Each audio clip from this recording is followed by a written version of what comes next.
Hey, how you doing? How you doing, man? Yeah, I'm doing good. I'm doing good. Good, good, good. I take it that your clocks changed over the weekend. It did. Oh, And I, so yeah, it didn't change for us. So it just confused me with the whole timing stuff. So, because it's around 10 o'clock at night here in the UK. okay. Are you in London? Yeah, just outside of London, but yeah, Okay. yes. Yeah. Goodness. Well, I appreciate you taking time to talk to us this evening. Yes, sir. My pleasure. Yes. I mean, we've got an international audience, and it's always good to start off where you were born and raised, so people get a sense of where you're from. Okay. I was born in Harlem, New York, and Okay, spent half of my life in Teaneck, New Jersey, the other half in Tampa, Florida. So I'm kind of, okay, yeah, between, but I was born in New York. okay. So growing up in New York, especially Harlem, how long were you there for?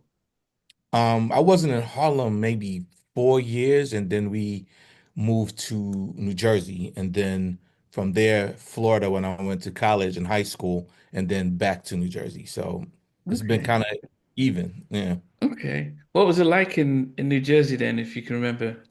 Beautiful, man. It's like the people, the culture, being that close to the city, the people I met there, just all of my experiences. Just everything, man, just beautiful. Zero complaints other than when I started getting older and that snow. Like that snow is not an easy thing to deal with. But what was the music scene like when when you can growing up out in the East Coast before you moved out to the South?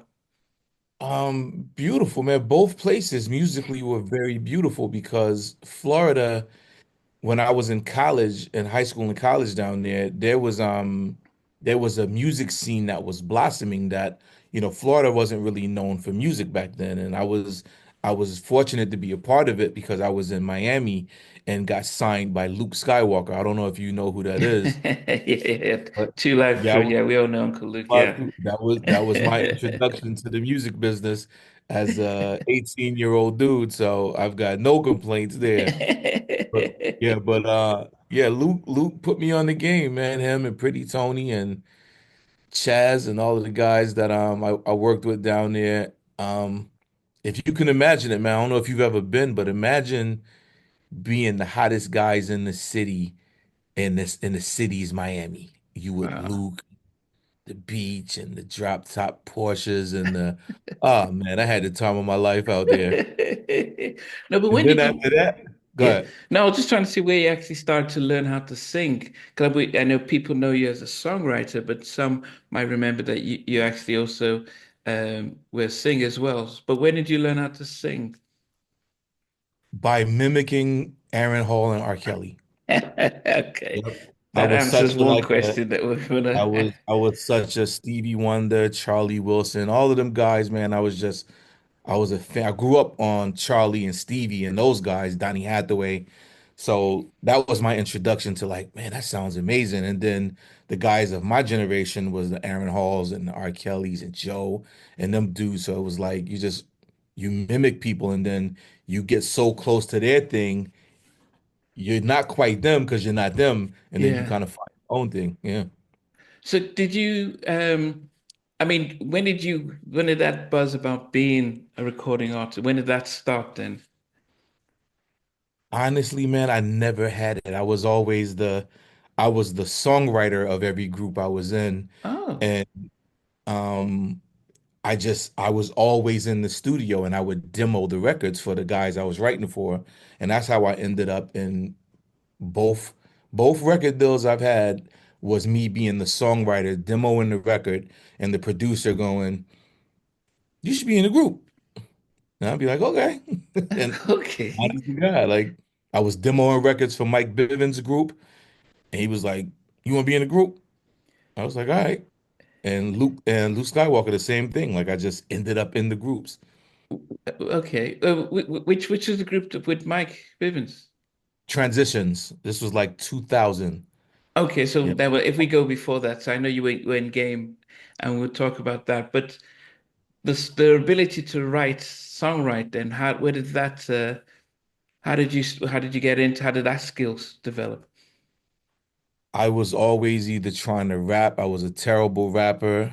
I was I was the every English class I ever took, all of my teachers would be like, "You can be a writer one day." Like they literally told me, because whatever the paper was, I would just approach it like a writer. So I was always a writer, and then mimicking people that I looked up to, Billy Joel, um, Stevie Wonder as a songwriter, Teddy Riley, Babyface, R. Kelly, like just these people you borrow from them, and then you find your voice inside of that.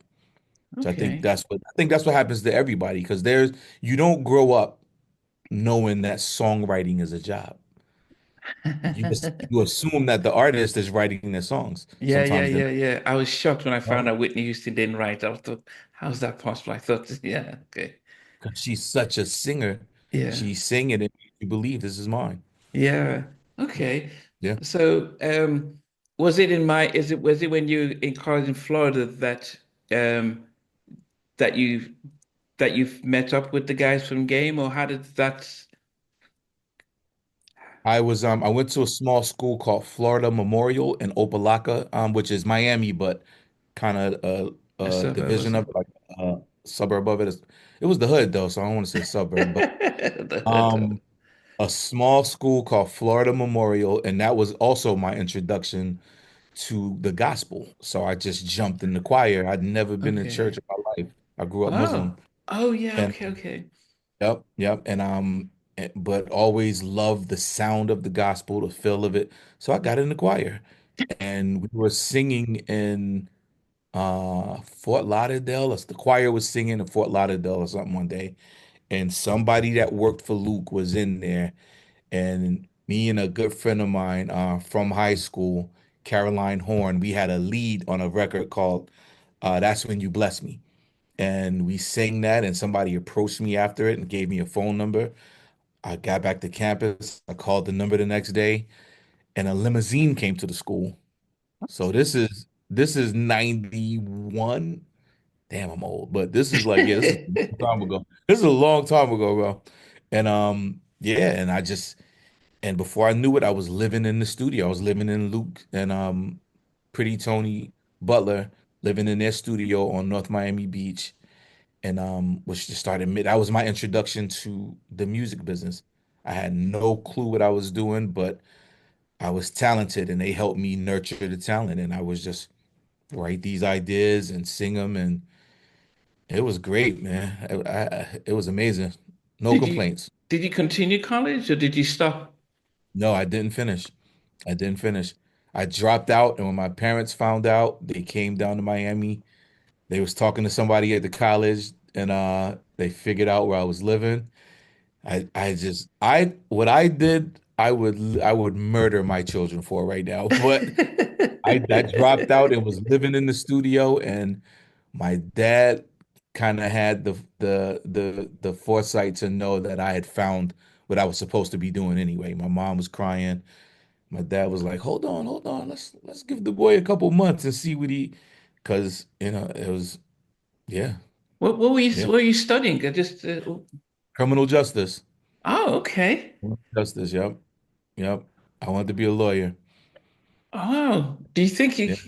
but you couldn't do the two at the same time, you don't think? I probably could have, but I think back then, being so young and just, when you're where you're supposed to be and you know it, and you Mm, don't have maturity to know how to handle it, you just do it. mm. But I knew I was where I was supposed to be. I knew that. Okay. I could Okay. have stayed in school. I probably could have, got my degree, which I regret now, but I didn't. I didn't. Okay. Yeah. And also you think about law, and then the music industry is about, your contracts and Oh yeah. knowing. Yes, so I just think about Yeah. that. But when Luke invites you in, how did they introduce you to what you're supposed to be doing, and how this making money and all that? And You're not gonna believe this, but I'm gonna tell you exactly how it went. I was I kept my classes going for a while, And then I was just not going back to class and I was living in the studio. Beautiful, beautiful studio. Um, and I'm just in there and I'm just, watching Pretty Tony he was a producer. He's still a Okay. producer. But he would do his thing and he would teach me stuff, teach me technical things with the board. And the technology back then was not what it was today. So everything was analog. So it was all like tape reels and it was just the atmosphere taught me. He taught me and the atmosphere taught me. And when that ended, I knew it was nothing else I was going to be able to do and be happy. Okay. I, Anybody you talk to that is a creative, we figured out that there's a lot of money in this business. We was going to do it regardless. We was gonna just gonna be doing it regardless, you know? But was there any sort of gentleman's agreement with you joining Luke Records, or what is it? Or Oh, it was a contract. It was okay, a whole contract, yeah. Yeah. but was it one Signed. that you understood at the time, or was it just It didn't, I didn't understand it and it didn't matter. wow, It didn't matter. It was like I wanted to be, they had what I wanted. I wanted in. I wanted to be a musician. I wanted to be in the music business. So signed the contract, no lawyer, no nothing, just signed it and met amazing people, man. I would just on a random day, I was in the studio with the guys from Cameo. That was way back then. wow, Um, did some backgrounds for Phyllis Hyman, met the wow. beat out at their compound. Betty Wright did some work with her. Like just it was just you couldn't imagine like what it's like to be that young and just to be thrown into the people you're looking at on TV. Now you're with them every day.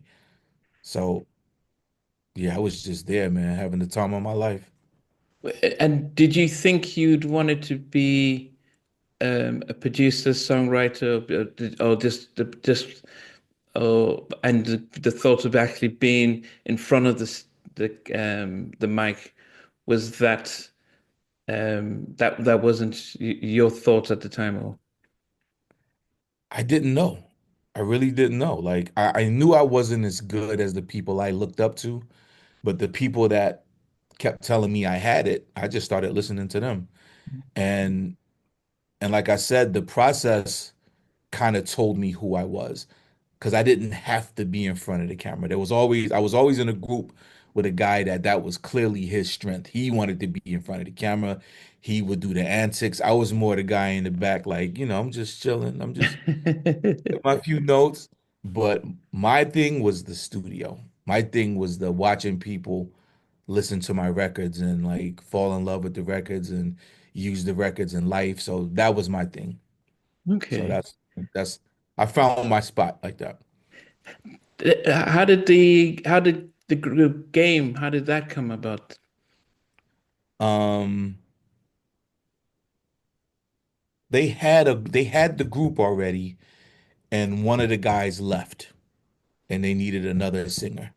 And I could mimic Aaron Hall so well that he put that single out. It did as well as it did at radio. All day, People thought it all was God. night. People thought Yeah, it was yeah, God. yeah, Yeah, yeah, yeah. yeah, yeah. Was that Yeah. who's that? I mean, who's that? Not is it Nautica? What's the name of the label that you? Nautica was Pretty Tony's production company, and Ah, distributor was Luke Records through Atlantic. So it was Nautica, Luke, Atlantic. okay. So who signed you then? Was it Luke or Pretty? It was Pretty Tony and Luke. Yeah. Oh, but then they decided to do okay. You sign the production there, do the distribution there. Okay, Yep. okay. Yep. Were you then the ones to lead on writing the songs for Game? Yeah. Yep. There was another artist working closely with us back then, big dance artist named Trinier. And Trinier's a big dance artist. I was writing her records. Pretty Tony also had this other thing he was really known for called freestyle. and it was real techno voice box led dance music. So while we were making both of those albums, we would go out, me and the guys in the group would go out and do show dates as Mhm. freestyle because nobody knew us yet. So we get up there, bring the keyboards and the voice box up there, and freestyles rocking in the house tonight. Ooh, and yeah, it was just it was amazing, man. I was young and it was amazing. I have, and it didn't go great. It didn't end great, but I wouldn't trade. I would advise any young person if you had to go through what I went through and if it leads you to where I ended up going, go do it. Pay that toll, go do it. So, but when did I mean, when you recorded that all day and all night, Mhm. how do you think the reception was? Was it just really in Miami or was it nationwide? No, it was regional. It was a regional Oh, hit regional. record. It was Okay. like Miami, it was Florida, Georgia, Alabama. It was Southern. It was the Southeast Yeah, because yeah, yeah. we gigged everywhere, and we ended up going because the hot station in Miami at the time, you could also get it in I think not Jamaica. It was somewhere one of the Virgin Islands, something not that far Okay. from Miami. They Okay. also got the station, so we ended up going over there and Like performing. Bahamas and those kind of Yeah, places. yeah, yep, Okay. yep, Okay. yep. Okay. And I mean, when did your parents come around to say, okay, okay, I think he's did I mean when you came out with the video, I'm sure they didn't like When they the saw me video, on but when they saw me on Midnight Love, it was real. BET used to have a segment called Midnight Love where they would yeah, yeah, play yeah, love yeah, records. And when yeah. they saw me on there, oh, it was real. 'Cause I never made a dime that whole process, but I had become somewhat popular, so that was enough to signal my parents that he's on the runway. Let him He's keep on the going. run, right? Let him keep going. What did they make of the video though? Because the video was, they kind of, almost felt like that was your, it was a little It was, risque. but this was Luke Records in '91, so it was a lot. That video got me in a lot of trouble with my girlfriend at the time too. Okay, she wasn't the one But in the video. I mean, because no, no, not at all. I had just met that girl that day, right before the video shoot. oh Yeah, goodness. that was a wild shoot, man. A lot. That was a lot. That was a real video shoot. Oh goodness. Was there female in the group? Because you could hear female singing, and she was when you guys are around the mic. No, that's Trinier. That's the Oh, dance artist I was telling you about. okay, He was part okay, of the same production company as us. okay, okay. Yeah. I mean, did you have hopes that you guys could? I mean, what was H-Town signed by that time? H-Town came and just made us irrelevant, basically. Because Dino, God bless the dead, Dino, the lead singer of that group, was so ahead of his time as a vocalist. To Yeah, be that young, that dude he was top tier, but they were just more of a seasoned group than us, man. They were already doing the moves and they yeah, were a yeah, little more yeah. seasoned than us. And to be completely honest, Dino was just a superior vocalist. Superior Okay. vocalist, man. You couldn't deny what that group was about to be. And Luke started focusing on them. And I leaned into the songwriting even more and then left and went back east. Oh, so I thought they could have piggybacked you guys off the success of what they were doing. Could have, but it was like, what's very hard for artists to accept is being replaced. Like every artist, when the light is on them, if you ever take that light off of them, the artist is gonna start acting up, me included. But the other guys in the band, we just started acting up because we could feel the attention moving away from us. That record, Knocking the Boots, hit the radio and instantly took off. Mm. Instantly. So, we felt that. And that part of it didn't bother me so much because I was never really truly invested in the artist part of it.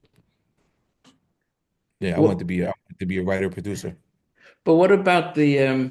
because they did have they had their sort of moves and this how they Yeah. performed that probably also added to it. But They then one did up us. hmm? They one upped us. We was a little cornier than they were. They one up. But what about the opportunity to write for them then? Didn't they try and get you? Didn't I they? stayed, I did some work with them, but I didn't stay long enough to really, I didn't stay long enough. I was in my feelings about it, and and it just, I guess the truest answer to that is I figured out back then that I have really good timing. It's something about me to where I understand when it's time for me to move. Mm. And I just felt I didn't understand it, you know, I didn't fully understand it, but it was so overwhelming of a feeling that I trusted it. And I went back east and Oh, started that struggle. could you get out your contract just like that or? Um, no, nope. They just let me out after a while. I wouldn't come back and they just let me out. Okay, These were older guys back then. You know, Tony and Luke were probably in their mid 30s back then. So okay. they, they was never, neither one of them guys were in the business of like holding young people back. They saw Mm. that it was what it was, and they just let us all out. And I guess the success of Hate Sound meant that, Sure, that you made it a lot easier, you know. mm, I'm sure wow. that helped a little. Yeah, So, I mean, but I guess that might be looking at admitting defeat then. What do you go home? What are you expecting to do when you head back east? exactly what I did. Start writing the hit records, and so I had the bug now. You know what I mean? Like I knew Miami confirmed for me that I had it because I didn't know before. I was just, I was a fan. Whenever I heard somebody sing or listen to records, I was always such a fan of the greats that I didn't know I was becoming great as well, mimicking them. So, but then, when I got back to New Jersey, I just figured out that I had a style, I had a thing that separated me. I didn't know it, but I had a thing that separated me, and you could hear it, and you could hear it in Jaheim. Jaheim was unique I know we in get his delivery, but that's because his song, his voice aside, amazing voice, but mm. Jaheim had clever, unique records that went straight to blue collar love, blue collar situations. Like I just, for some reason, that was in me, and I knew how to write to that. So, but so what was you go to New Jersey? How do who do you look for to give you a platform to start? Then how do you? I'm living with my cousins in the Bronx in the projects, and in those projects was the same projects that Fat Joe, Lord Finesse, Diamond D, Big Pun, God bless the dead, like all of them guys were all right there. So I'm running around with them, kind of, leaning into their resources and trying to figure out. And I met a brother named Paradise. God bless the dead again. Wow. Paradise was a hustler, and he just kind of met some other cats with him, and I ended up meeting a guy named Steve O that was my introduction to, you know, KG, Naughty by Nature, Eddie F, Cliff and Darren Lighty, Eric Williams from Blackstreet. These guys became my brothers. And we was all starving at the same time. Not KG. K was already rich because Naughty, but K and Eddie F had distribution deals and what a multitude of artists signed on both of their labels. At one Mm. point, KG had like 8 artists, all with record deals. Eddie F had a lot, and they just took a liking to me, and they just liked my style and liked my aggression, and just I wouldn't quit, man. We'd be everywhere, leaving one studio 4 o'clock in the morning, drive to like we was young and would not stop, and so many great records came out of that. But some hungry years came out of that too. Oh yeah. So Yeah, I mean the first. So did you? So because was Eddie and KG? Did they have something combined, or were they both doing stuff separately? no, it was separate, but Okay. everybody knew each other. Like Eddie Yeah. F was everything in the boys. Yeah. but he was also a writer producer. Yeah. KG, not nature, but was the DJ and the producer. So they everybody had like, multiple hats they were wearing. And they both had amazing studios and I just needed to be in the studio. Yeah, I mean, I've interviewed the three of them. But when I say three, Darren Lighty, because Okay. Darren was talking about how, you and Cliff, when he's got a song, he'll bring you guys in. Okay, guys, come on, write to this. Okay. Um, I think there was a track that Aaliyah wrote that he wanted you guys for. Was it for Janae? And he wanted you guys to do the writing, but Elias, I can't remember who. I can't remember. I think it was for Janae. I think he hid that one from me. I don't remember No, no, that one. no. I think he I'm probably, telling but you, I would tell him you told me. I found out something. Nah, yeah, but no. He said it was like okay, he was gonna call you guys to come in and write, but Aaliyah was chatting with them, and they all decided to write together, and so yeah, so that was something. But then for you, then. How did they bring you in? Did they create the music and they say, okay, come on, can you write to this? Or how did that process work? it was it began it started like this. There was another brother I was working with out on Long Island. His brother, God bless his dead again, Poetic was part of the Grave Diggers. He was the group that was like an offspin of the Wu-Tang Clan. But his Okay. brother was in the Grave Diggers, Poetic, and they had a spot out on Long Island. And Eddie's an amazing producer. He plays keys, Mm. guitar, amazing. And it's Poetic's younger brother, and we would work and something was going on with the rap crews. It was some kind of beef that was happening, and I ended up going over to KG spot with Eddie Berkeley one night, not knowing what I was walking into. Got over there, and that's where I met everybody. And from then, it was just like K had multiple rooms in the studio, and it was just friendly competition. RL from Next would be in one room. Jaheim would be in another room. Coffee Brown, another group he had on J Records at the time. Mm. And it was just about who came up with the best records. And it Was was it was a great it was a great it was a great spot to really sharpen your tool in because it was like if I didn't write the record, Eric was going to write it or RL was going to write it, and these guys were good and fast. So I had to get good and fast or I wasn't going to eat. So I just you learn like that. Yeah. but yeah, and I'm good friends with Eric and Eric Williams, and I think that's the kind of art. He said he never really wanted to be a singer. He just wanted his music to be heard. So he's the backseat kind of guy. So when you Yeah. said that was how you were and stuff. Yeah. But Eric, he'll never say this, but that he really birthed Jaheim style. Eric really did birth Jaheim style because that's what Jaheim pinpointed him. He was like, "Go get that guy right there from Blackstreet," Wow. and yeah, yeah, because they got the same vocal tone. If you listen, Yeah, yeah, yeah, yeah. the way he would just approach records was real slick and like it was just slick and real soulful, and that's what we ended up turning Jaheim into. Wow. I mean, so I mean, as I said, you did a lot of. Okay, I can't even count all the tracks that you were doing at the time. Um, but starting off, then, who would you say did you feel at ease when you were writing for them?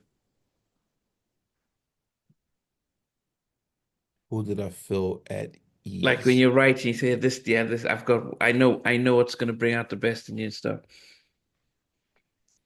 I can't give that to one person because it's like different artists allow you to show different tools.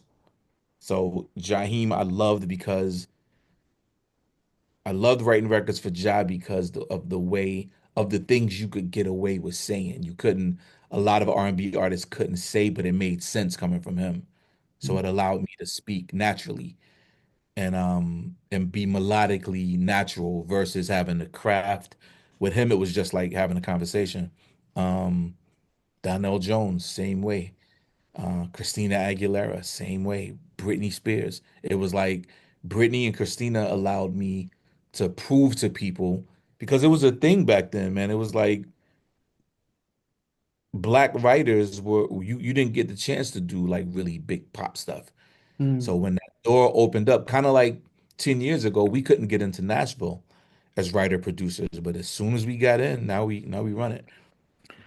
Uh, Okay, I mean, so people might not know that you wrote "Dirty" for Christina Aguilera, um, such a interesting track for her featuring Redman, produced by Rockryler. But mhm. how did that come about for you? Did you write it, or how did that come about? I was in LA. I was like full pop mode now. Like I got with a good dude, another cat from New York, Steve Morales, good brother, great producer. Got with him. I forgot who connected us. Oh, our managers at the time both knew each other and thought it would be good for us to get together. So I got with Steve in Miami and we worked on, I forgot what we started working on, but me and Steve hit it off and he just kept me with him everywhere. Every gig he got, he would be like, "Yo, B, gotta come with me." So we ended up doing Hulk Hogan's daughter's reality show. Everything Steve was doing, he would call me in for a good. So good brother, man. You need guys like that in your life when you're trying to make it in this business. So he was one. He was another one. And we was in LA working on something at Larrabee, I believe we were at, and Steve was on fire at the time, so he was getting Enrique Iglesias. Is He he was black or working. white? He's a Spanish kid from Brooklyn. Okay, wow, Yeah, okay. yeah, Spanish kid from Brooklyn. But he was on fire, man. Him and Cara Diaguardi. I used to write with Cara back in the day, back east. Like before everybody blew up, we was all just moving around, like just trying to figure it out. But he and Cara Diaguardi linked up, and they were doing, man, the top of the pop stuff. Celine Dion, Enrique Iglesias. Um, so much pop stuff, man. So I linked up with him. We were in LA working on something, and instant it happened super quick. We wrote one record, a record called Get Mine, Get Yours, and she was already in LA, so she came to record it. And something happened in that session. I didn't know fully what happened, but something happened where she wanted a certain kind of record. She wanted it was one of the Redman records that came on that she liked. And she said to Irvin Azoff, who I'm sure you know who that is, was just sitting in the studio with us every day. And she said to Irvin, I need a record like that. Then a couple days later, she had a beat from Rottweiler, maybe the next day. And then she hit me and was like, help me write this. And I was like, bet. And the record, it happened.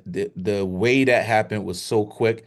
And she was working with another friend of mine from Atlanta, Jasper, Street Love Jasper, great writer. And she called him in and we did that record and it was the single. Wow. Just like that. Yeah. I mean, but it seems strange that she had gone from Genie in a Bottle, that type of image, to Yeah. something really hardcore. For you, was it just that there's no conversation like, are you sure you want that this is for you? And No, because I knew like that was Christina Aguilera in the early 2000s, late 99s. hmm. It didn't matter what it was. It just so happened to be a really hard, gritty record. And I think she was 19 at the time or something. So, you know how it is, like young artists, they want to try to shed their youthful image. She Hmm. wanted to shed that. She want people to take her serious. And yeah. So by this time, though, you're out of your contract with Luke. You're seeing H-Town doing their thing. Are you a lot more astute around, okay, publishing and all those, royalties and things like that? Oh yeah. Oh yeah. Because I'm in a pub deal now. I did a pub deal with Universal, which was Polygram at the time. I think I did my pub deal in 94 or 95, and I did my whole career with the same pub company. So I'm understanding now that, oh, because they would front load us with checks that you they were front back publishing deals back then. Oh man. So I understood, like, all right, I gotta keep writing hit records because these are what get you these checks. Mm, Yeah, it was, and even still, the money is great. Yes, it's a great motivator, but we was gonna do what we were doing anyway because it's therapeutic for people, for creatives. Like yeah. you gotta get your thoughts out. But when you get to publishing deal, do you then look at think, man, look at what happened at Luke? Are you angry with that, or what's the? Yeah. Oh yeah, I was mad for years. Yeah, yeah, yeah. And I never saw Luke again, but I ran into Pretty Tony when I was like really hot.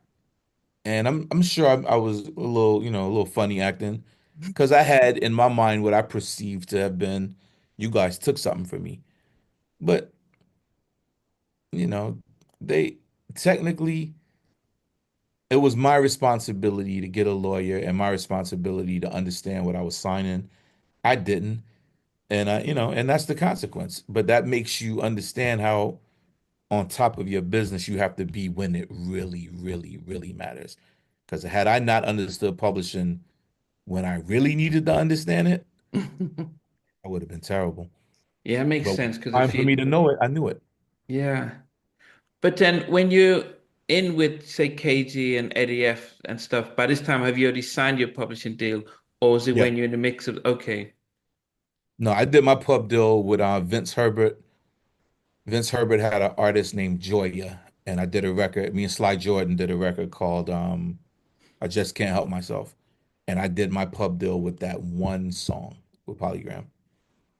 okay, okay, And then Polygram merged with Universal. yeah, okay. And so okay, the when did you get how did you get invited to do the track Guy's comeback track Dancing? With Darren. With Yeah, with yeah, with Darren and Eddie Up. Yep. Because okay. we was on a run, man. We had we had so many records and they were all working. So it was just natural for people to want that sound. Like Darren had a touch that, he was making really soulful music popular, Mm, where, take the drums away and you might be listening to an electric jazz record or a gospel record, but he had a way of he just had a touch. And what me and Cliff would do to those records, it just kept working, kept working. So, and then Teddy's right there in Harlem, and it's all the same people. You know everybody. And when that was my first opportunity to work with Teddy, I had to do that. Yeah, that's one of my idols. I had to do that. But what was that experience like? I mean, getting to meet him, the guy who did Group New Jack Swing, Groove Me, and Make It Last Forever, and then now you're in the studio. 'Cause I know Darren says it was, unbelievable for him. But what was it It's like it's for you? just it's surreal, man, because it's like it, you know, it just puts the extra validation on I'm supposed to be here. When the Mm. people you looked up to since you can remember, you sitting next to them and working, and like it was just I talked to Ted not too long ago. Like it just stamps in it's the validation that creatives need at some point. It's always great to be a self-starter, but it's nothing like somebody that you look up to acknowledging you in that way. That meant Mm. everything else. Yeah, that meant everything. What was it? I mean, did you get to meet Aaron at that time? Not I didn't go to the vocal session when he did his vocals, but I met him later. Yeah. Okay. Yeah. I mean that must have been surreal. You were mimicking him, especially when you hear all day. I mean, if you Oh play man. now, people say that sounds like Aaron. So, Yeah. Yeah. Yeah. Oh, I had that down, man. I had practiced like I think that was my high school graduation song, Make It Last. No, that was Keith Sweat. he said.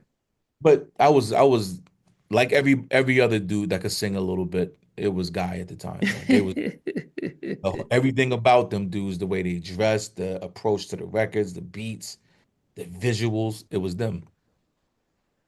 It was them. Jodeci, Boys the Men, everybody, all of them too. But it was Guy. For me, it was Guy. What Sorry. uh, Guy. yeah. What about when you worked on the big hit for Rough Ends, No More? How did the record come about?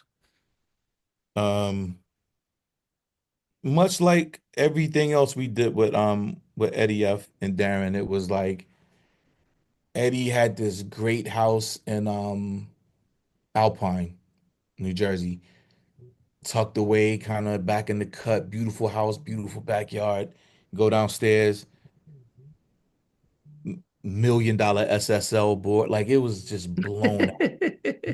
Then it was the game room up in the front and the lounge. And it was like, how can if you can't be creative there, you can't be creative. So we go and they play beats and we be like, that one.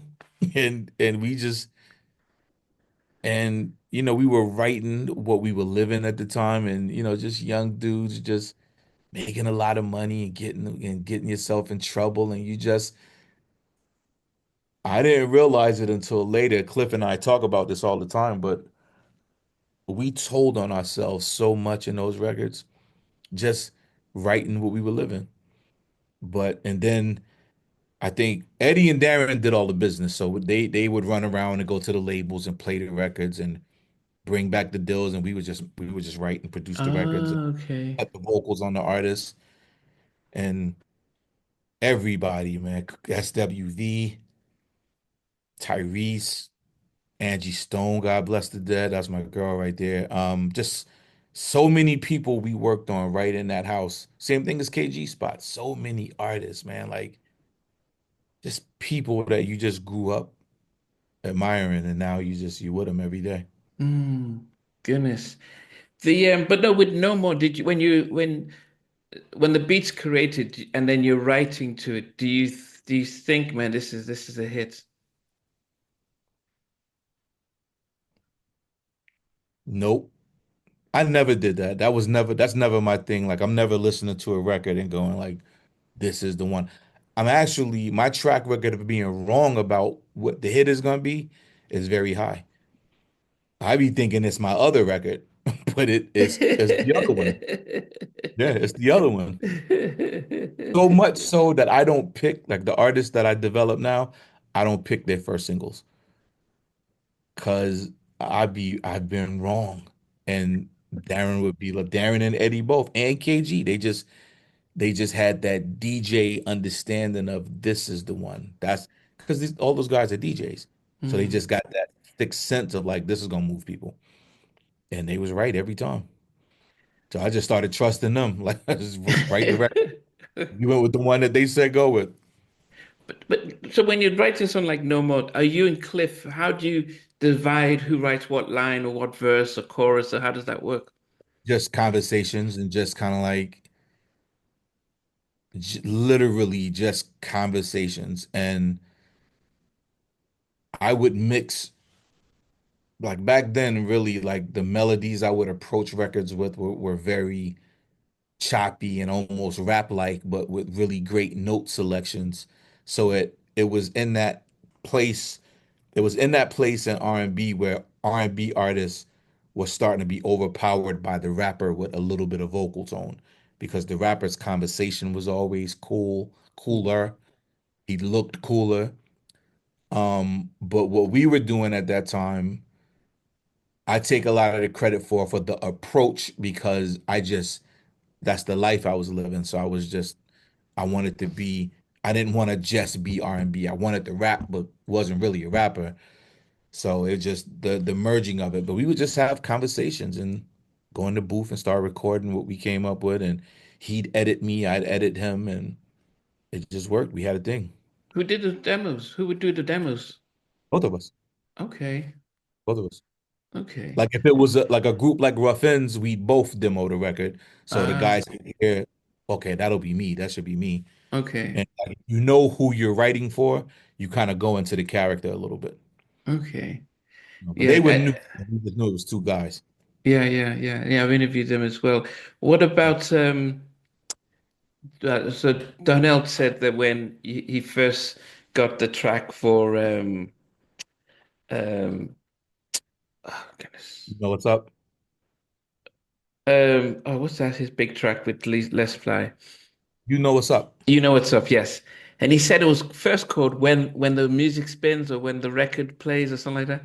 Yeah. What was the first called? It was Anthony Hamilton was there in that session with us.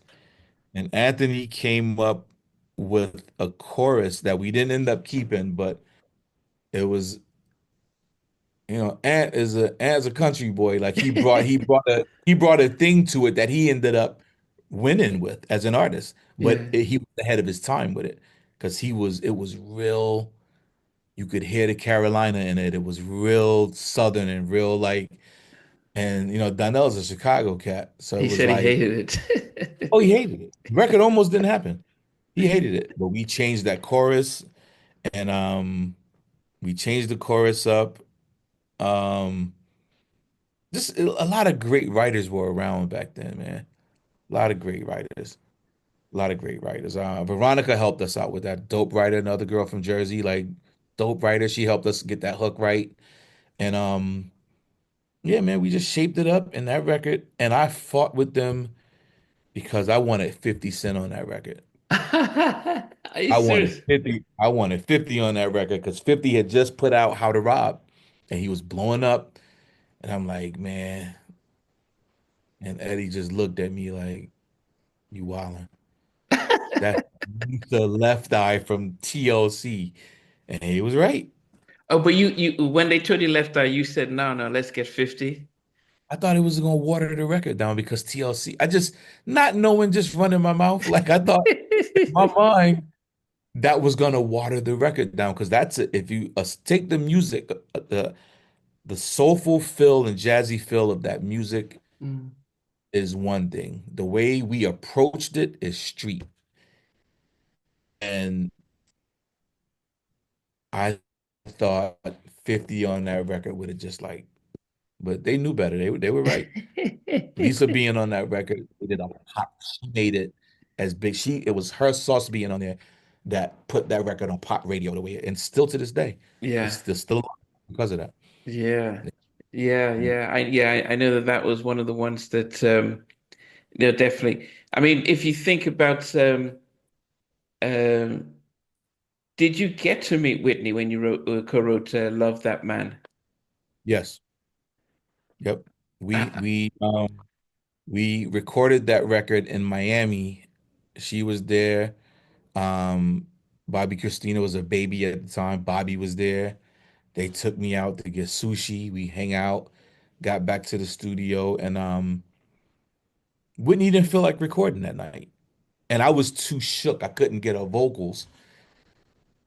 I gotta own that one. I didn't end up cutting the vocals fully on that record because I was in fan mode too tough. It was Whitney Houston and Bobby Brown. It was no disrespect to Bobby, but it was my girlfriend in my mind. One of the dudes, and don't be cruel. It was like I wasn't I had been around the people that I look up to and but I wasn't ready to be around Whitney Houston yet. I wasn't ready. So I was too nice and too polite. And Whitney didn't feel like singing that day, and I should have been a little more like, we got to get this, da da da da da. But she and Babyface ended up cutting the vocals on that. Oh. Yeah, Babyface got her vocals.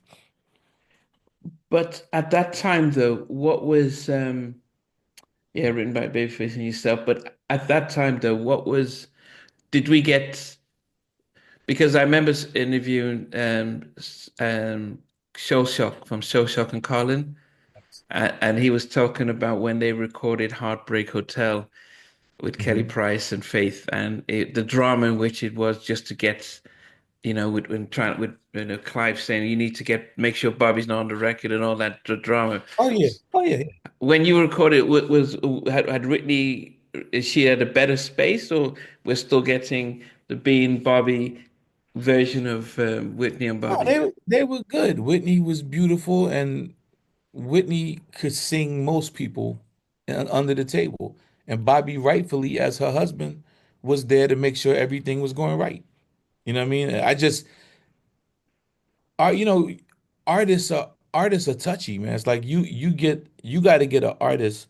If you get an artist when they're in artist mode and ready to give you what they're Mm, there for, you end up with the greatest thing ever. But you also got to understand that it's people pulling at these people every day from 20 different directions. And that night in Miami, she just wasn't, she didn't really feel like singing to what yeah. what, unfortunately and fortunately for me, I think it was the end of the album and there was deadlines involved. So it kind of looked like I couldn't get the vocals, which was partially true. But Oh, I don't, yeah, you know what I mean? did I didn't end up finishing the record on her. okay. Babyface recording the vocals on her. Okay, so you didn't get into Clive didn't come say, look, man, what's you didn't get any. Huh? Mm-mm. We recorded for a couple hours and went and got sushi, and they went back to their hotel, and that was it. Okay, okay, But okay. in hindsight, I'd rather have 20 stories like that where the song makes the album Mm, is the song didn't make it. I got a Whitney Houston plaque on my wall right now. yeah, That's what yeah. matters. You know what I mean? But I've heard, I mean, I've heard from different producers who some of them don't like recording the vocals, doing vocal productions, and they have others who are a lot more patient within their team who are Yeah. better at record. So I've learned that it's not as straightforward as than you know. Even Daryl Simmons talking about recording Aretha Franklin and being in fan mode, and she's saying, "Look, you need to tell me what you want me to do." And it's like, Yeah. well, but you're Aretha. It's like, yeah, but you're the driver of the ship at this moment. So I guess it can be a challenge and stuff. Oh yeah. Yeah. Yeah. Because it's a thing. You know what I mean? When you end up with your idols, it's a real problem. It could be you got to settle in, and that's where you become great at. That's why, you got some guys that never landed because they had a skill set that allows them to be anywhere. And it's just it's a either way it ended or lands. The people that I have in my discography of music, for me, it's not a lot more people I could work with. Like I work with everybody. I love to keep doing it and keep working with more people, but I literally I trip out sometimes when I go through. I forget how much stuff I Yeah. because it's been that much. I've been blessed. Were you in the studio with Mariah when you did the record with T-Pain, or was she... Nope. Yes, I was. I'm lying. Yes, I was. But Pain wasn't there the day I was there. But yep, yep. And it's crazy, man. Like, so Mariah, I don't know if she still has it, but she had a crazy condo somewhere on like Fifth Avenue somewhere with all of these levels. And we went over there and she was like, she gave me the title. She was like, I want to write a song about moving from one place to the next, a migration. I was like, that's a cool word, migrate. And she started humming some melodies and that floaty stuff. Mhm. And yep, yep. And we wrote that record and Payne got on the record after. Okay. Yep. That was Danger. Danger did that beat. Yep. Man, that's crazy you brought that up. I forgot about that. But yeah, Did Mariah did Carey. did she write, or was she just came up with the idea and you did the who? I mean, who wrote the track itself? Danger he did the production. No, the lyrics. Oh, she and I did it together. Okay, yeah, both Yeah, going back and forth. yeah, Okay. yeah, we did it together. Yeah, I'm good at that, man. Like I can collaborate with anybody because you just, you got to understand that the artist knows who they are. You think you know as the writer producer, but the artist, they know what they want to talk about. So you'll be smart to listen, you know? And I say that because I know when I interviewed both Tim and Bob, they were very much that they enjoyed collaborating with the artist because it meant that the artist would fight to get the record pushed Yeah. out. So it was like you have a Yeah. stake in it. So I think Tamir, when they so into you, she didn't really want to write, and they're like, no, no, come on, write this.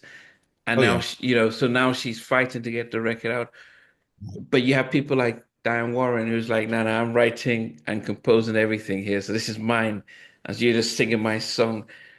How, We would where did all you? act like that. We would all be that way if we were all Diane Warren. But Okay, you gotta okay. understand, Diane Warren invited. That's where I met Cara Diaguardi. Actually, was at she used to have this thing up at her place, her penthouse, and Who, Diane Warren?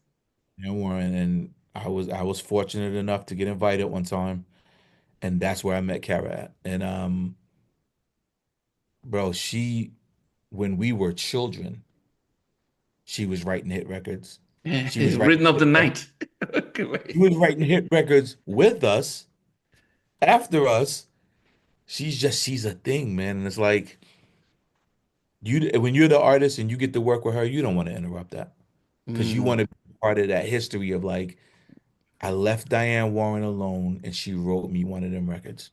okay. You so with us, with everybody else, you respect what they do. You know their records, and you're like, oh yeah, that's dope. I like them. I like them. Okay, but sometimes artists will tell you, I don't write. I want you to write it. Mm. Sometimes they want to collaborate. I'm okay with either. But how is Mariah when it comes to because I think people were initially were amazed that actually does she actually write on this stuff, or is she just saying, look, if I don't have publishing on this, it's not coming out. But No, sir. No, sir. Mariah was Taylor Swift before Taylor. wow. Mariah's a songwriter. Yeah, Mariah's a songwriter, a real one. So, but she's smart enough to know what to lean into. She Mm, knew that there was Danger and Tim was catching a lot of crazy. They just had a thing, and the Clutch, we were part of that. So she knew to lean into like, let me. That's just smart. That's not needing anything. That's just like, let me lean into this. And that's how you just reinvent yourself for every era that you want to put music out in, you know? yeah, the Clutch. I mean, can you tell us about that? Because I know that it was a collective of yourself, Kerry Hinston, and some others. But how did that come about? That was a writer's retreat during Hurricane Katrina. It was a writer's retreat in Miami. So a lot of writers that were hot, Universal and I think Windswept or Hitco, LA Reid's pub company at the time, took five of their hottest writers. Universal got five of their hottest writers, five of their hottest producers, five of their hottest producers, and they put us in this studio in Miami. And it was just like, we're gonna switch you guys up. Like a new chemistry. Like it was kind of the invention of the writers camp. So the idea was for you switch every night. There's never gonna be this writer and this producer will do one record, and we don't Wow. care if it's magic. The next day you switch. Da, da, da, da, da. And Ethiopia Optimarium and Filet Night they were both there kind of overseeing. And but the thing we did is just not listen to the rules. And some of the guys from Atlanta knew each other, like JQ and Zeke and Carrie knew each other. They worked together. Candace Nelson's from LA. I was on the East Coast, so we all knew of each other's work, but didn't know each other. But we got together and just, drinking, kicking it the first night, second night. We just, something happened on the first record we did for Kelly Rowland. Something happened, and we just kind of threw the rules out of the window, and the five of us would be tucked away in the back room, kind of quiet, and people just kept noticing that whatever's coming out of that back room back there is crazy. And they moved it from Miami to New York and we did it again. And we just, every time it was just something happening. And Zeke Lewis had the foresight to say we should call this something. And he was like, what do you, and somebody said to him, what do you call that player that player that you call in last minute and it was like clutch player. And that was it. And we just started every retreat. So much music was coming out of it. that the pub company started putting the bill on the label. Whoever the artist was, they was like, look, you can get the Clutch and Danger and Timberland and Jay Valentine and all these amazing creatives, but you gotta foot the bill. And the artist has got to be there. And they was like, okay. And we did that for like 7 years straight, man. Wow. Just nonstop bodying records, man. Like it was crazy. Is It that was where crazy. Anonymous came from? Yeah. We were in Vegas losing our money trying to gamble with Tim. And Tim goes downstairs like he needed it. He go downstairs like I just hit for 10 grand. Like literally just and we losing our money and just having a great time, man. And he came upstairs finally. And this is exactly how that record went. Tim took two pencils, went in the booth, and started playing a drummer's rhythm with the eraser aluminum tip on the and that became the percussive part of the record. Then he started beatboxing. And then it was a percussive bed there. Then he came out of the booth, got on the sequencer, him and his guys, and that beat was just beautiful, man. The beat was just beautiful. We wrote that record, cut it. Bobby cut it. Because Bobby was there. That's why we were in Vegas to do records for him. He was Okay. downstairs. He came upstairs. Bobby could sing too. Killed that record. We did two records that in a 2 day period. We did Anonymous and another one. I can't remember the name of the other one, but and KP called me one day like that's the single. Another one. It was so many moments like that the Clutch had kind of gotten to a place to where they didn't call us unless it was for the single. Wow. It's for the single. And you had a lot of other squads that was moving like that, like Rock City, killing it, Tricky and Dream, killing it, but we was killing it. Yeah, the Clutch was killing it. But and like, it's always interesting when you think about how you get because if you think about the late 80s, early 90s, it was very much a LA and Babyface, Jimmy Jam, and Terry Lewis, Teddy Riley, and he'd get a few Bernard Belter co-write with him, Oh yeah. and then you start moving into Jermaine and his camp and Tim and Bob. But it was always just one or two people together doing the records. But I think towards the late 90s into the 2000s, it felt as if there was more of a collective having Hmm. to come up with the music and the lyrics. And why do you think it evolved into that instead of the one person writing, one person doing the music? And That's a great question. It didn't really evolve. We were just unique. It was it was just unique in the fact that here's five people that aren't really tripping on the fact that now you're splitting splitting. where before you were walking away with 50%, now you're walking away with 10% of every record. But I think it was the merging of the MDRC and pub deals going away, which was the minimum delivery requirement. Like you had to turn in so many records to get to your next check.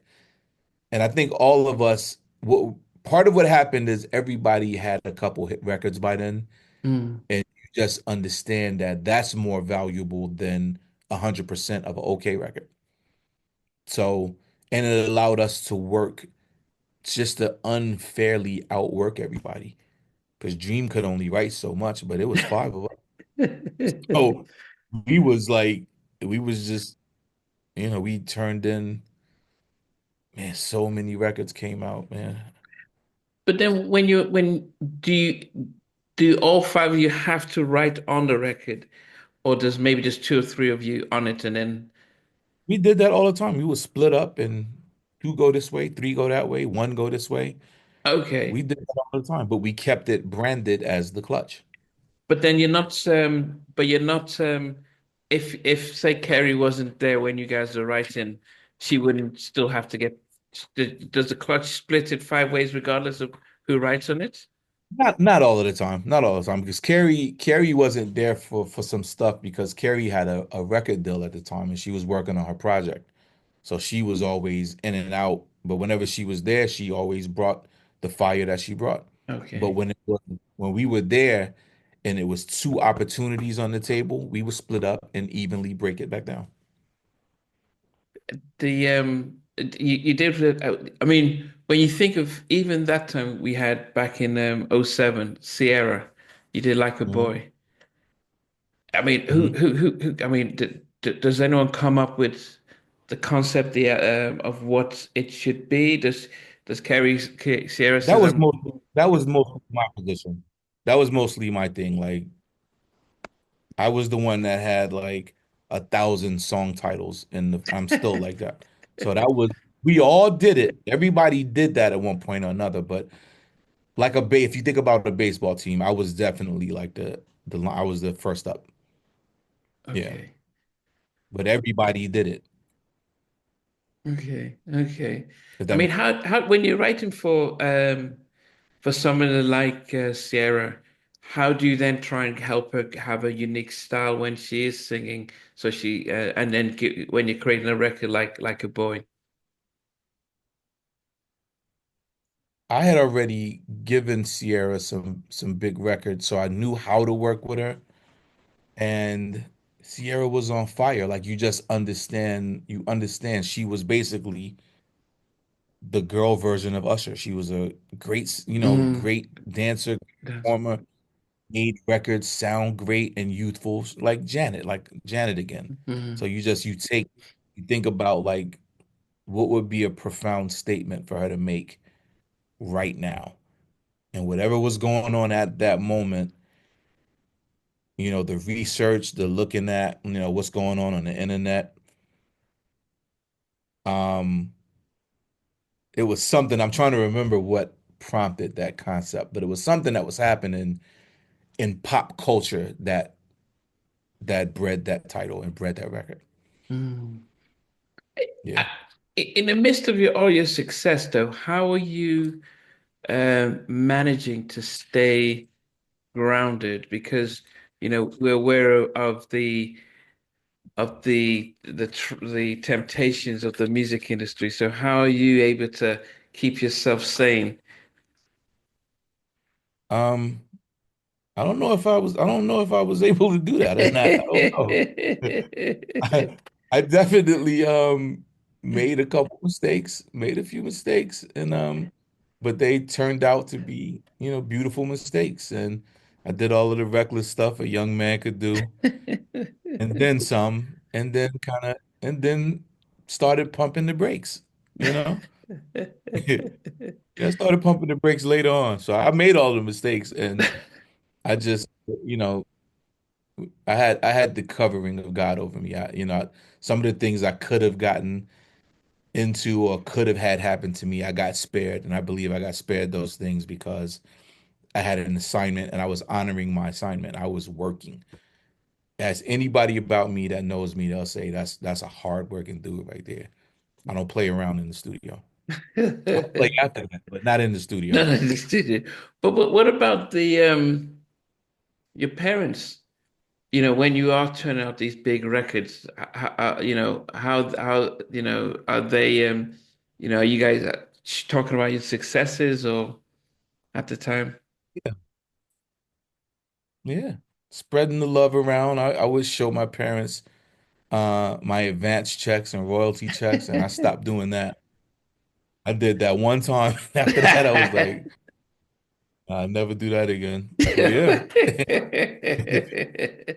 it was beautiful, man. It's been a beautiful thing. As I think what you'll find with anybody you interview that came up in the class I came up in, it just doesn't matter what's happening right now, man. We're gonna keep making records and we're gonna figure it out and we're gonna find young people to pour our information into to extend our careers 15, 20 more years. People that if you do this, you're never gonna stop doing it. This is not something you retire from. Why would you retire? Why would Babyface retire? Yeah, but things have changed. I mean, when you think about those advances you were getting in the 90s, the labels are really focusing on, well, they're not making as much as they used to. I mean, so on streaming and they're having to find different ways. So those advances and those things, how, and especially for R&B music, how Mhm. are you now able to continue as a writer in today's market? You you become more creative and um because the royalties and the excuse me, the first thing we had to do was learn more about the business. So we learned about master ownership, licensing, scoring. You just kind of you figure out new ways. You develop artists, you sign new writers. Because I can't be, I'm going to bed like when I'm going to bed at like 11:30, 12 o'clock. I can't be up 5, 6 in the morning and then do a double shift like that. I can't do that. So I'm finding young writers, young producers that need a facility to work from, that want mentorship, and you just do deals with people and you extend your life that way. You find other places to license your music. And what's happening too is a lot of those records from the 2000s and 90s are being sampled so much now that you just ending up with a whole nother life on a record you did 15, 20 years ago. And you keep working. I mean, I know some of these private investors companies are buying people's publishing and stuff like that. Is that stuff that Yeah, you'd ever consider? absolutely. Yeah, I've done it. Oh, I've you done it. sold off your. Not off, but parceled, some yeah. Because, what I think what you're gonna find that happen, man, is the lives we built off of that wealth we were making at the time, we built it with no end in sight. There was not for me, just speaking for myself. I didn't see, and there was no reason to foresee an end or a slowdown or a change of direction. But you have children, you got mortgages, kids in college, you got things you gotta keep afloat. So I think in a very calculated way, that was something that was designed to go that way. It was designed to end up going the way it went because the to correct something you said, the labels are making more money than they've ever made now. Oh, they are. They more money than they've ever seen before, and it's more money in music now than there's ever been. Oh, I thought it was the But opposite because they're laying off people and. no, they don't need the just like they don't need to pay out. The goal was never. It's not like an ethically sound business. They're not thinking about, well, these people have been here 15, 20 years. Like, let's keep them on. Like, Chat GPT can do that job. You know what I mean? Like, lawyers, everybody, marketing, promo, radio, like everything has been moved to the digital space. Terrestrial radio is not as important. It is important, but not as important as it used to be. So they're just making the adjustments and keeping all of the money and doing licensing deals with brands and the Mm. ad companies and just making millions of dollars, man. They're not paying it to us yet, but it's coming. Yeah, but I know it was famously said during, the last 3 years, R&B is dead, R&B is dead, and I guess the whole discussion was around there isn't as much of a platform for R&B nationally as it used to be, hip Mhm. hop and then pop and country and stuff. But as a songwriter, are you still able to get placements on artists since you already did it before with pop? Yes, but I think the thing that I've suffered the most is ageism. I think that, the calls I start to get, we're leaning, we're leaning more into the urban AC artist. I don't get as much calls for like the Bieber, like the whoever the new artists are. And I think the assumption is that what we're doing now is not what your era was doing.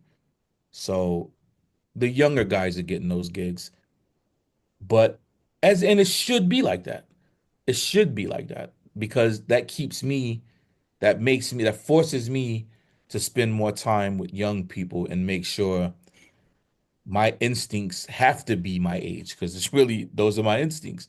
But what it does is it forces me to make sure I'm not missing any conversations. I'm not missing when, the rhythmic flow switches. You got to stay on top of all of that. And the only way to do that is to let, the young people got to come in and do their thing. But you got you got Tricky, man, who's from my class who's dominating pop, dominating it. So it's really just about can you make the adjustments? Okay. But then Yeah. you mentioned about country, and they seem to always still be a sort of a stable market that there's always an outlet for their type of music, even Mhm. Latin. But black music doesn't seem to be as widespread the same way. I agree with that. I think part of that is because records that should not be competing with each other are competing. Like SZA shouldn't have to worry about competing with, I guess I'll just say Kendrick just because they work so well together. But it's two different spaces. It's two different demographics. One, they lean into each other, but you don't have country adult. You just got country. But when Mm. black, you got urban AC, then rhythmic. So it's like it's a divisive way of parceling the budget this way for that and not so much here. But it's you really just have to rethink how you participate. Mm. So now, like if I'm doing somebody that I already know, like a urban AC artist that I already know, you don't have a lot of radio support. You're gonna do one, they're gonna pay for one record at radio, and that's gonna drive the sales on the album. We need to figure out another way for me to participate because you're gonna go and tour, make your 4 or 5 million and come home. And so you just gotta figure out you gotta do a different kind of business. And that pertains to the artist as well. The artists understand that the only way I'm gonna keep touring, you can keep touring your 20-year-old records, but a new hit will definitely, reinvigorate the market, the touring market, and have the promoters looking at you new. Yeah, So it's a lot of opportunities. but you say that no, because Mary has came out with an album, Gratitude. I love the Mhm. album. It was a throwback to some of the stuff she did in the 90s.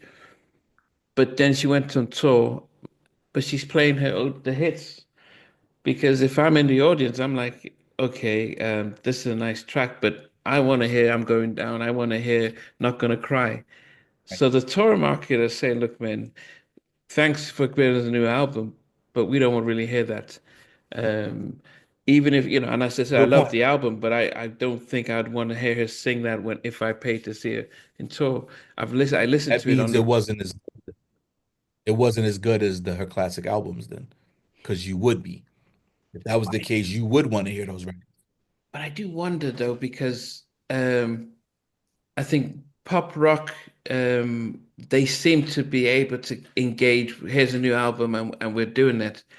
I don't know if, people are saying, oh, we want New Edition to come out with a new album, but they want to see them doing If It Isn't Love and Telephone Man. Yeah, But no matter how hot the new yeah. record is, the community want to hear the classics. So I don't know if we're not appreciating new music and we're really Mhm. satisfied with the old stuff, then how does it help when we're trying to get these artists like Mary stuff to keep recording new stuff? If people really aren't, SWV, they can come out with a brand new album. I don't know if it's going to make sell well, no matter who's pushing it, even if they sign Mhm. with Universal, because the R&B artist,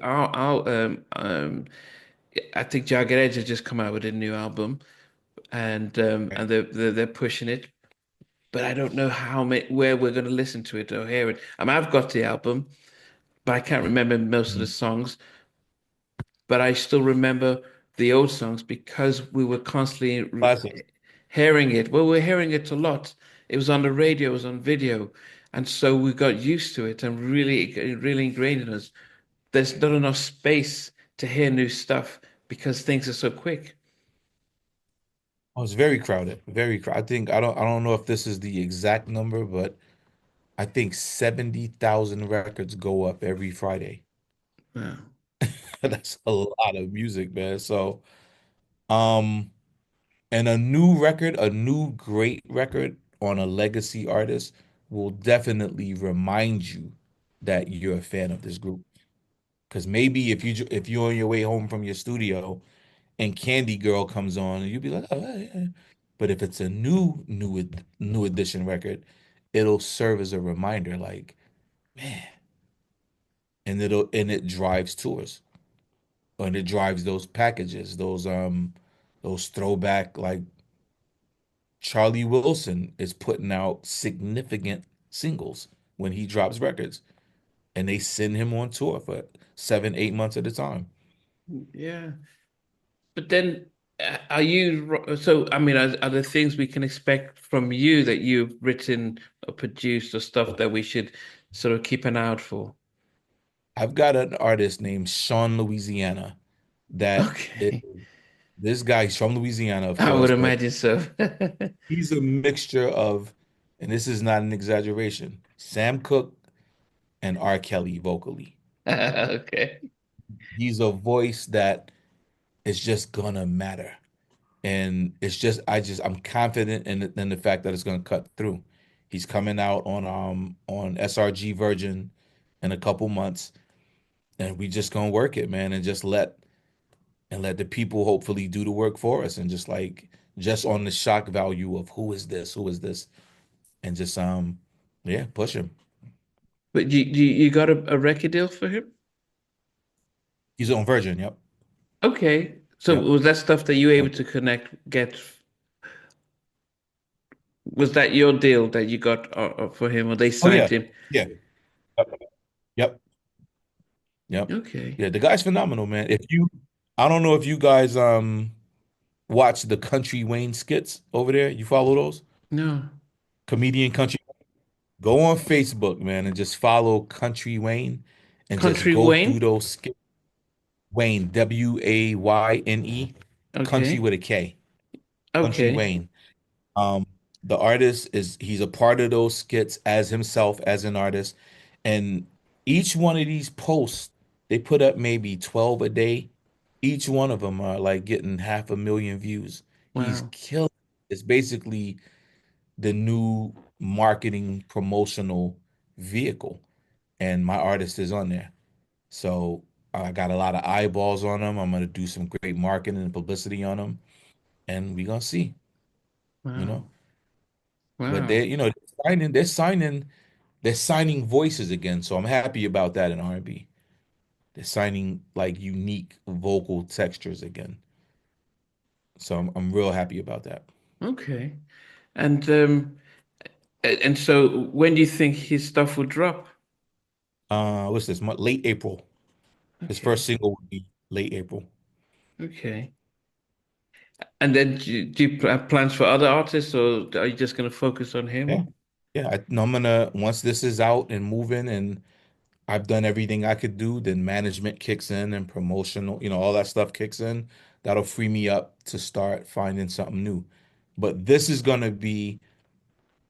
I'm gonna put my energy because I've got this great facility here in Atlanta, and that's gonna be much more productive for me than the chasing down cuts on artists that Makes are already signed. It's the same gamble. It's the same gamble. You might as well gamble on the ownership. wow. Okay. I saw a track just before as we wrap up. I mean, you did a track with Naughty by Nature Flags. What was that a Yep. what was was that a it didn't feel like it felt like a more of a video than a track, or was it for something? That was on Naughty's last album, I think. Okay. Yeah, that was on their album, and they shot like true to how K does everything. He brings a cinematic quality to it. So they shot the video would seem like a short like series or something, and brought in Ice-T and a couple of actors from some of the 50 Cent movies. And that was dope, man. That was dope to do. We performed that on Letterman. Before Letterman went off the air, we performed that song on Letterman. Wow. Yeah. My Yeah. goodness. I mean, Kay's back in the studio now. I mean, are Case, you he is my partner on Sean Louisiana. okay? He's my partner because it's like, I one thing I know for sure is that he and I together, we know what to do with a voice like Sean's. Did it before. Mm. So it's like a unique kind of record, a unique approach, a unique track selection, and Kay is the master of that. Yeah. So I'll Yeah. be I'm gonna send you a SoundCloud link in your Okay. Instagram. I'm Yeah, gonna yeah, send you a but SoundCloud. yeah, so yeah, definitely. And as I said, it'd be good to be able to, after he comes out, we'd be able to give him, introduce. I mean, my audience are very much 90s, but I guess anything that's really good, they'll definitely draw towards and listen to. Nice. Yeah, okay. Well, I mean, just as I wrap up, I always try and find out from my guests that, if you had an opportunity to watch your favorite movie, what is your all-time favorite movie? You're talking to a movie guy. That's a rough one. All-time favorite movie.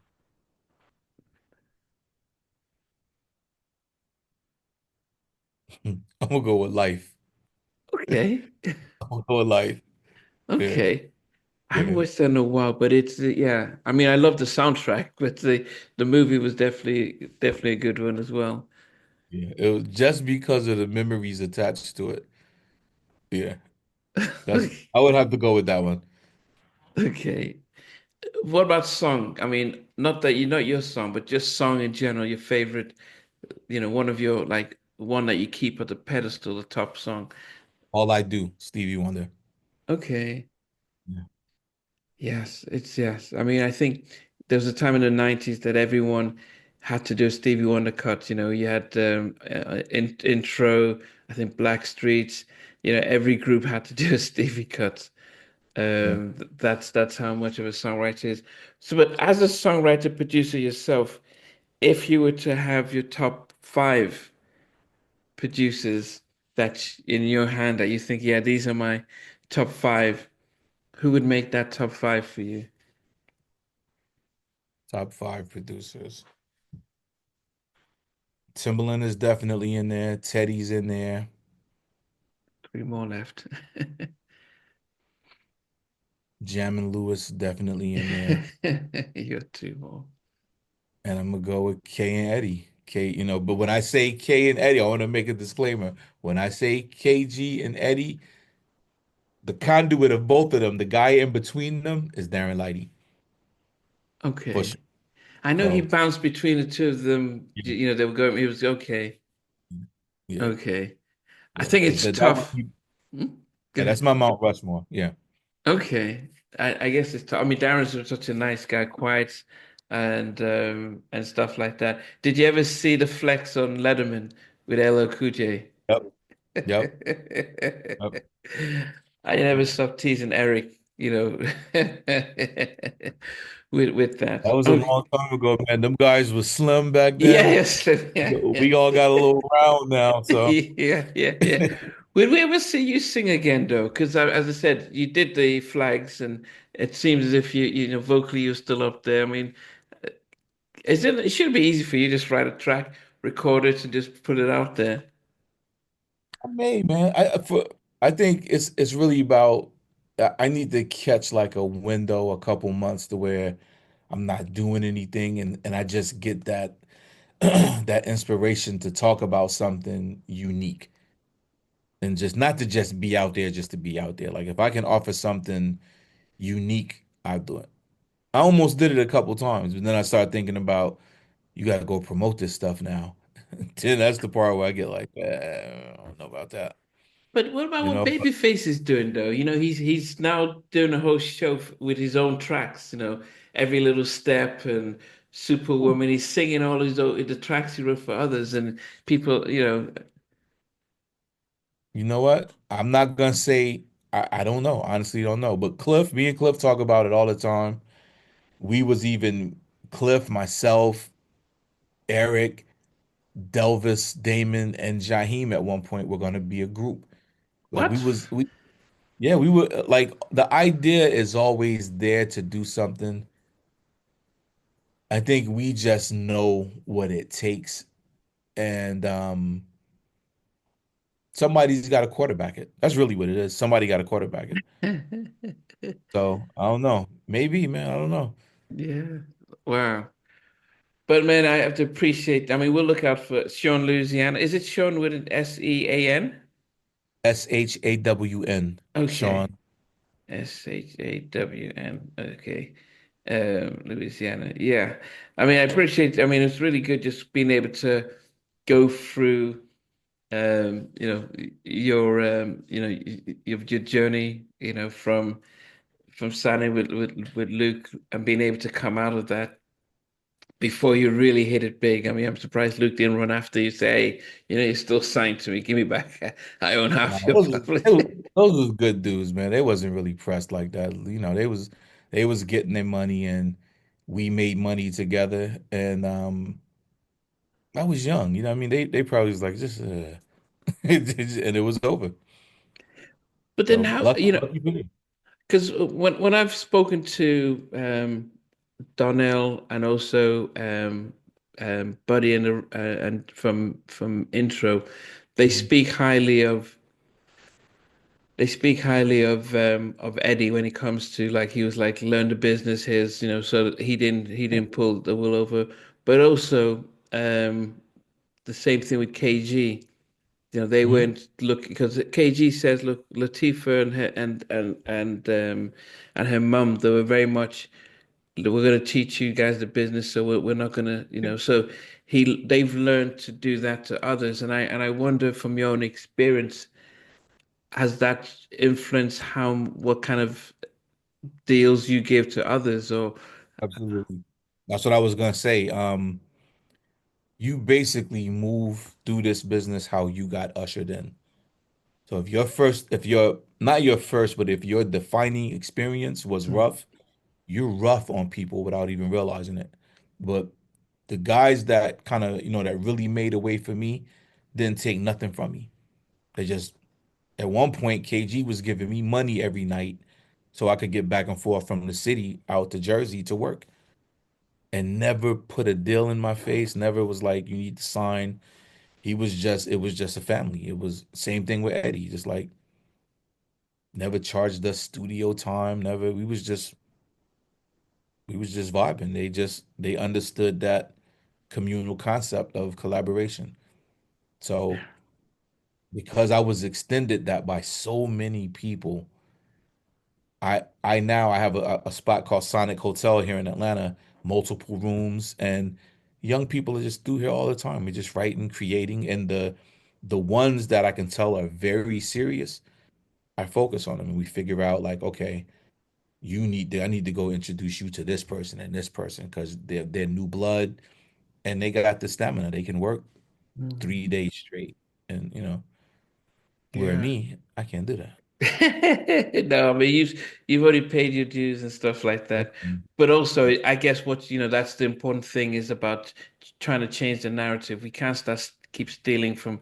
I got robbed, so I'm going to rob you, and then you keep robbing, and then you know, you, you signed with, and I think, we can't, we're not, by the time Luke did his stuff, that was the norm. And everyone says, yeah, I had to learn the hard way. And I'm thinking, but not necessarily.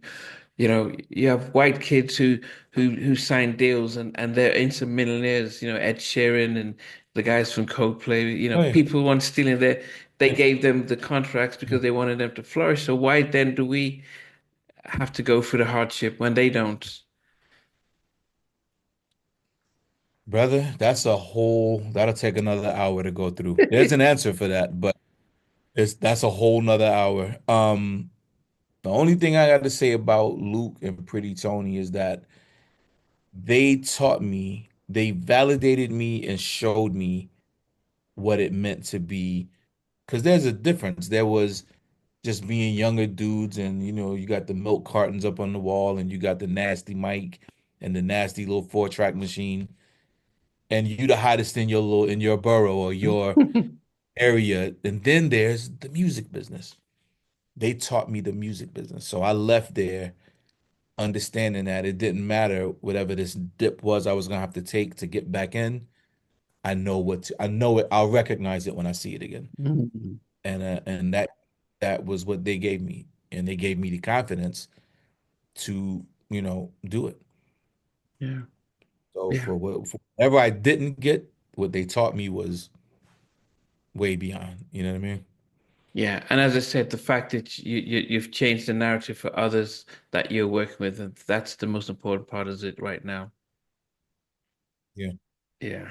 Yep. Well, I appreciate your time. I know it's yeah, definitely this has been great. I'll put this together and edit it out before piecing it out. But it's fascinating to be able to speak to you because, as I said, spoken to Eddie, KG, Eric, and Darren, and it was Darren that really spoke a lot about you when it comes to some of the tracks and you and Cliff writing and KG and stuff. So it was just good to be able to celebrate you and your career and I appreciate it, man. I really do appreciate it. The timing of this is really good too, because I told myself, and this was before you sent the request, I said to myself that I was gonna stop being so absent this year. This year I was gonna like put my name back out there and kind of move around more. And then you hit me, and I was like, you know what, perfect. So I'm gonna do more of these and just kind of, just really jump back into the content part of this because now it's like half of it now. Yeah, that's just unfortunate. But what about your name on Instagram? Is it Trini? You almost trying to, Trilly Trilly D. Williams. yeah, well, is it trying to make sure people don't see who you are or something? What's I'm the hiding from my baby moms. No, I'm joking, I'm joking, I'm joking. Nah, just Trilly D. Williams. But you know what? KP told me I should change it to it should be my name, so I'm probably gonna do that. Yeah, yeah, because I'm gonna do that today, as a matter of fact. I'm changing it. It's ridiculous. We're gonna change it. yeah, yeah. So people can just know that you're still around and stuff like that, and really be able Yeah. to yeah, to reach celebrate. Because I know the guys from you know Good Soul when they tagged you on those things, I'm saying, oh, it is really you. So that was it. Yeah. I'm gonna do Anyway. that today. You're like the third person that mentioned that to me. Okay, yeah, yeah. I'm on it. Well, I appreciate your time and stuff, but I'll keep in touch and stuff. But if I don't even know if you did have an updated, if you had a professional profile photo that you tend to use, or is it the one that because the one I got was from your Twitter account, which I don't think you've used for almost 5 years. Um, The I picture, like, where I got the fedora on. yeah, you have the hat on. Yeah, the one that Okay. I used, it was from your old Twitter account. I just put it up. I quickly rushed. Um, if you could put in the Instagram link the picture that you have, and I'll give you a newer one. I Yeah, want to see which one you have. I don't yeah. because I don't I lost my access to my Twitter account. I Is don't that even. Is it a Yeah. baseball cap or like a fedora? Let me see it. You got it on your phone? Let me try and see. I'm trying to track it. Yeah, it was. I've just sent it to your. Okay. But it was like a. I'm not sure if you can. Okay. I see it. I saw that. Yeah. Yeah, yeah. Yeah. I'll send you an updated picture. Okay, okay, okay. That is fine. I like that picture, man. I look good in Yeah, that picture. it I like to it try to keep using that one, but it's like I need to go ahead and update it. yeah. No, it is fine. I need to update it. The reason I always ask now because when I interviewed Albie Shaw and he was like. Yeah, don't be getting pictures of the internet. Just let me know and I'll send you. And I just realized actually it's probably better to ask the guests if they had something a lot more that they feel represent them now instead of me just getting some Got you. pictures from 10, 20 years ago that you're like, no, that's not how I am now. So that I was got you. a lesson I learned from Mr. Albie Shaw for that one. I got Yeah. you. I'll put something new in the link. Okay, I All appreciate right. it. But I'll check out for Sean Louisiana, and as I said, when he's out, maybe we can do it again. We can bring Sean on, and we can go live, and so people can be able to ask questions as well. For sure. Yeah. That'll be dope. Okay, so I All right, man. appreciate it, man. Take Yes, it sir. Thank easy. you. All right. Peace. Bye. Hey guys, thanks for watching. Thanks for being a part of Halftime Chat. Please remember to subscribe, share, and comment. But most importantly, why don't you become a member of Halftime Chat? We've got amazing videos, amazing perks, and being able to support the channel. But anyway, thanks for watching. Take care. I never participated in that category. Somewhere in between us, or even loving us, on which I didn't miss you with. What was it like growing up? She's still making an impact on 4 houses down. I have a couple of pieces. Trying to get this one and that one. That works for me, but just for me, No, okay. They understand what Jonas Boys and men all Play it. and all these guys, they all work together. I mean, I love all different genres.